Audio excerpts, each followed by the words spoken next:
Welcome to Metaphor Refantazio, a game that exists because the people that make Persona don't want to make another game about high school, and instead of a groom or be groomed world, they would make a fantasy game. In Metaphor, you're no longer a minor, you're a minority. In fact, you're the biggest minority.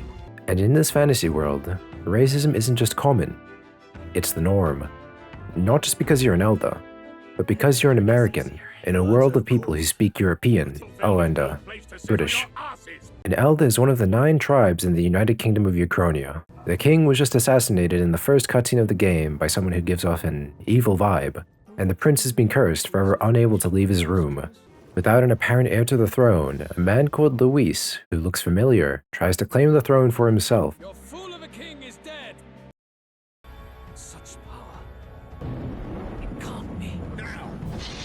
The king uses something called the royal magic to enforce a nationwide popularity contest, and from this contest comes the tournament for the throne, which is like a Top Gear special, but when they say they're going to kill someone, they actually follow through. Whoever wins becomes the new king. Travel the kingdom in your Gauntlet runner, a vehicle which has adopted the Flintstones technology, where you talk, sleep, cook, read, and shit. This has gameplay benefits. Fix every problem across the nation with your band of merry goons as you experience a journey full of twists, turns, and whimsy. But warning, this game is 80 hours long. Why? Because Metaphor: Refantazio is a JRPG made by Atlas, and if you don't know who they are, you'll be even more confused when you hear what Google says the game is about.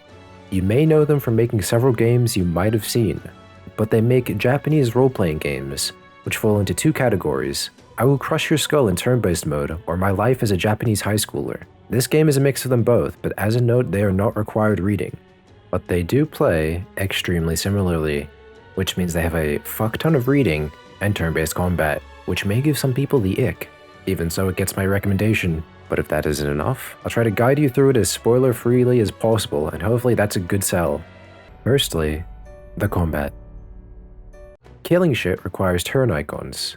Each action a character can perform costs said icons. Take an action and then you control the next party member. Keep going until you run out, and then it's the enemy's turn.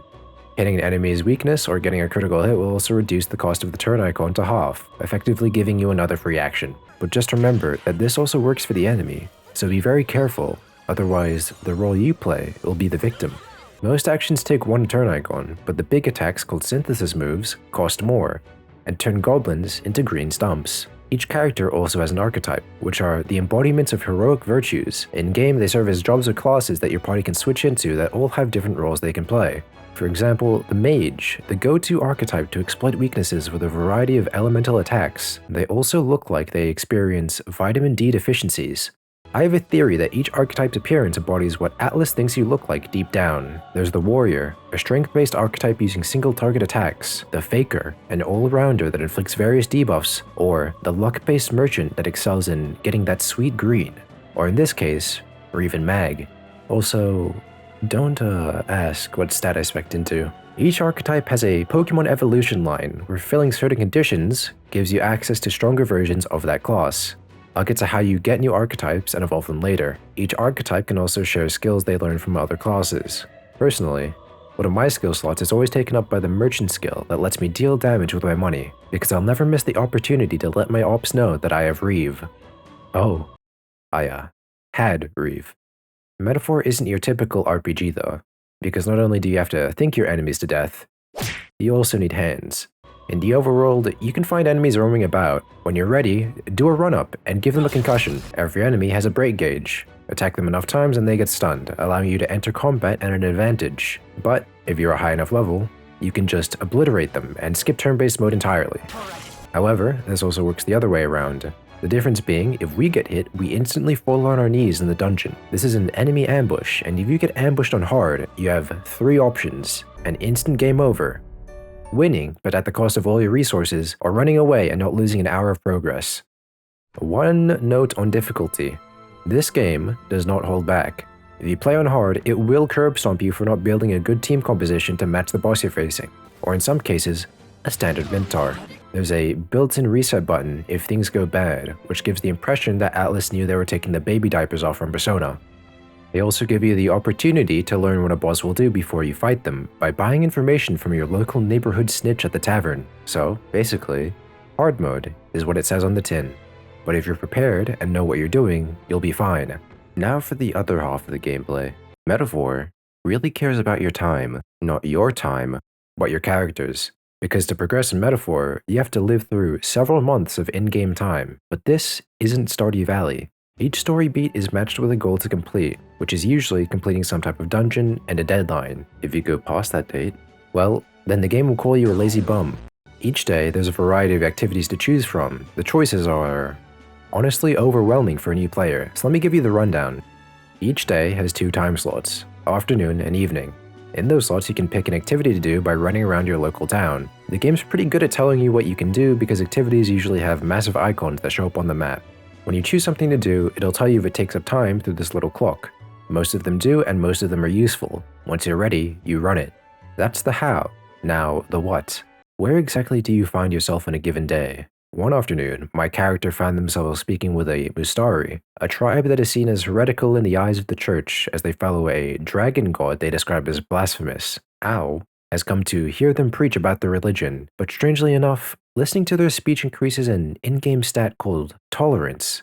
What exactly is my character tolerating? What are they holding back? And what would they have done had I not been here? This is just one of the many activities you can find across town. Each falls into a specific category revolving around a certain gameplay mechanic. Of highest priority is going into the main story dungeons. Remember the deadline I mentioned? That is what the game is shoving in your face. Each dungeon is full of enemies and occasionally puzzles, but mostly just story. Battle through each section and defeat the boss to complete the quest. You probably get the gist of it. Entering dungeons takes up an entire in-game day. That means afternoon and evening. Even if you walk in and walk back out, it still takes time, so it's a big commitment and time sink. Just make sure you finish this as soon as possible. But be warned, here your health and mana pool is a limited resource. Ways of restoring health aren't hard to come by, but mana is scarce. Run out and your archetypes will think you're a pussy, forcing you to hit things with soft things like gigantic greatswords, sharp spears, and knives that do no damage. Because if they did, I would have used them earlier. If this does become a problem, you can just leave the dungeon, but then the day will end, wasting precious time you could have spent doing something else, because now you have to spend another day going back in. That's why, wherever possible, just tough it out and complete the dungeon in one day. Trust me, it's doable, even on the hardest difficulty. No matter what anyone says, completing dungeons in one day is doable and based. Next, there are your followers. If you haven't played a Persona game, this is probably something you've done in real life. Followers are people that support your cause. Each follower can progress through 8 ranks, and each rank provides various gameplay benefits. To rank up, you spend time with your supporters as they reveal all their deepest secrets and vulnerabilities. In response, you stonewall them because you're a silent protagonist. But more importantly, this is how you acquire your archetypes, so try not to ghost them. Each person is matched with an archetype lineage. For example, Stroll embodies the warrior archetype. As his supporter rank increases, you gain access to the evolved versions of the warrior. Pretty neat. But to actually gain access to them, you have to buy them, with a separate currency called mag. There are 2 methods to get mag, as a normal post-battle reward, or by being a social putty person and yes-manning all your supporters' most destructive behaviors and habits. Because if you say something they like, they give you imaginary points which provide sustenance to your character. A concept I am very familiar with.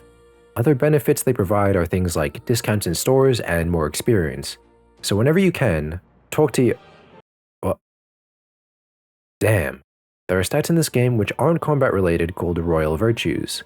They're your cool guy points. They have 5 ranks and you want to level these because sometimes your supporters don't think you have enough unspoken wit to hang out with them. There are 5 virtues, with each leveling with different activities you can find around town. Courage can be learned by jumping off a cliff. Wisdom can be learned by staring off into the distance. Imagination can be learned by developing your schizophrenia. Eloquence is learned by addressing the allegations. Tolerance can be learned by suppressing your inner demons. Just about everywhere you can be, there will be a way to increase your stats. A neat way that also nets you a lot of cash and items are side quests. This game has a lot of side quests. You can find them everywhere, and like other things in this game, they stand out. A lot of them are like main quests. They need you to go into some dungeon somewhere to clear out some monster. Smaller quests might just ask you to fetch some item from some town. Either way, all of them are worth doing. Take bounty quests. Kill monster, get courage, get shit ton of money, profit. But there's a catch. Sometimes a quest destination is too far away. In this case, you gotta hit the dusty trail in your Gauntlet runner.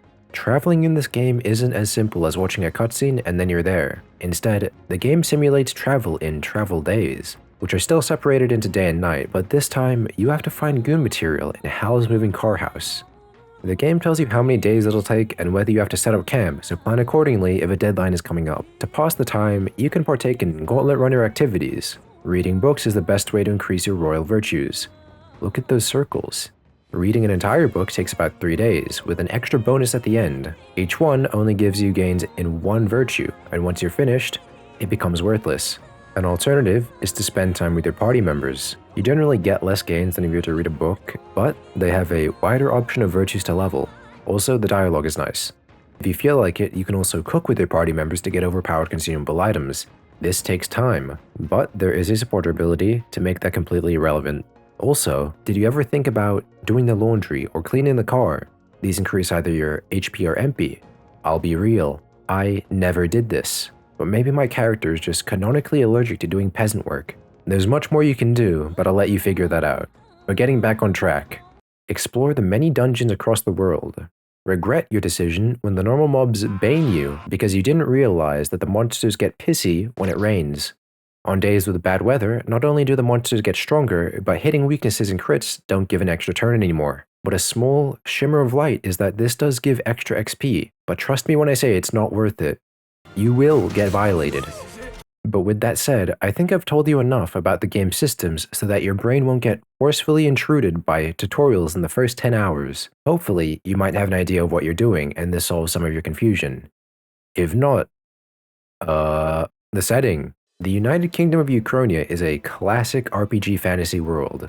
The land is filled with magla, energy used to do magic, usually by using igniters, which are fantasy guns that manipulate magla to shoot fireballs and more. The distribution of igniters is controlled by the main religion of Ukrainia, the Sanctus Church, who believe in the Almighty. But don't think that's all the world has to offer, because if you take one step out of the safe walls of society, you'll find that the teeth are the least of your problems. Hideous creatures roam the lands. Their name, humans. And past that, I can literally say nothing else. Now, the world is very racist. I would have liked to write about the 9 tribes and their differentiating features, but I won't.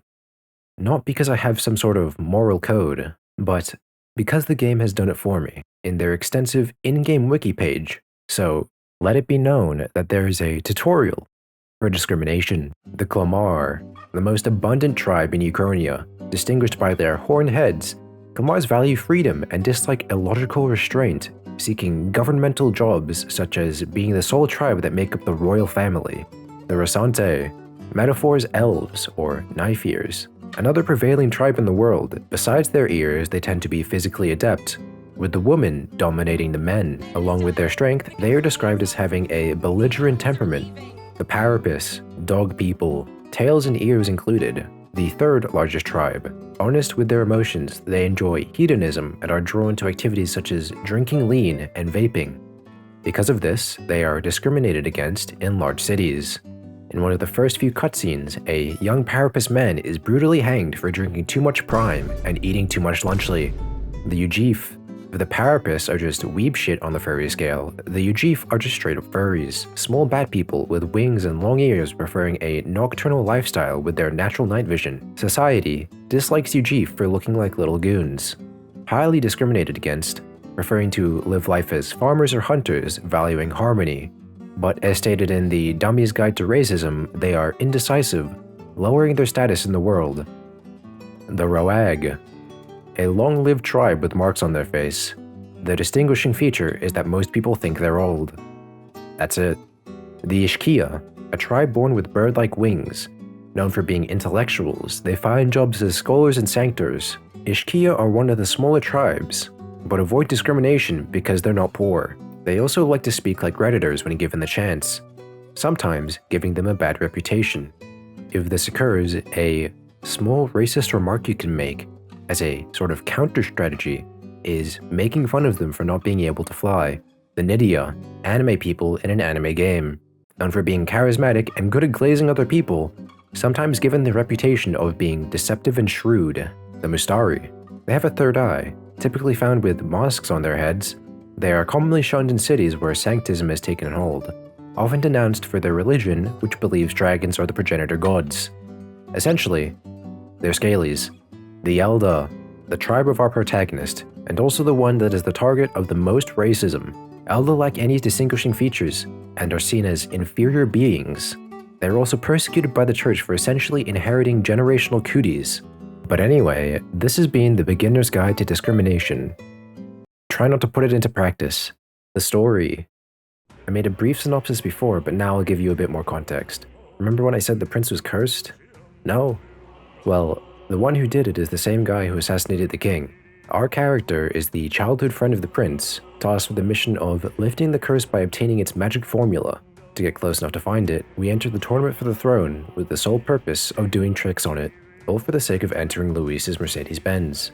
But to get his attention, we have to make some controversial statements. All the while, we travel in our Gauntlet runner, seeing each city the world has to offer. So the best way I can describe this is a popularity contest that's also a heist, but is also an RV trip. But at each plot development, the game adds another trope. Surprisingly, this is probably the most cohesive story we've gotten. If you've played a Persona game before, the story is 2/3 villain of the week and 1/3 overarching story. Here, every goal the party sets feels connected to the next. It's like watching a group of people that know what they want and how they're going to get it. And in JRPG plots, that can be hard to come by. Throughout the journey, something that becomes apparent is that our protagonist likes fantasy. But what is fantasy in a world like this? Well, our world. This little fantasy novel is about modern society, and compared to the United Kingdom is considered a utopia. You'll see a lot of comparisons being made between Uchronia and real life, almost like a allegory. To accentuate the differences to reality, this game can get pretty dark, not extremely disturbingly dark, but enough for me to say, well, that's kind of fucked up. Who could have seen this coming? While Persona is very anime and goofy with moments of weird fan service, Metaphor is more grounded, but not to the point where it's gritty and depressing. A major theme this game dives into is the concept of fear and anxiety, which is reiterated many times, but is also shown through the way the party summons their archetypes. By not being afraid to rip their beating hearts out of their chest and using it like a microphone to tell their haters to fuck off. Turning their fear and anxiety into strength. As for the story, that's as far as I can go without spoiling anything. But this is a JRPG. What about its characters? Atlas is very good at making them, and this game is no different. At worst, they're boring, but at best, they're Heisme. Here is the greatest compliment I can give to these characters. I cared about the whole party the entire way through. Usually my only requirement is that they're funny, but here it's different. Each member's introduction takes up a section of the story. All of them are great, but even after that, you have their supporter ranks to get through, and some of them got me fucked up. The main story is pretty much a battle of morals, and throughout the story, you collect every tribe to support your cause like a bingo card. They come from all walks of life. They think differently. They believe in the cause. But there are moments where they question their own resolve, as well as yours. Each moment, you get to understand why they want to change the status quo, and by the end, the party doesn't just feel like one guy and a bunch of followers, but a band of heroes that have a dream. On a personal level, my favorite characters in this game for me were these dog brothers. They go hard. But with that, my job is done, and my soul will now escape into the Magla as I become a weird floating grape in the background. Before I go, I'll leave you with a relaxing battle theme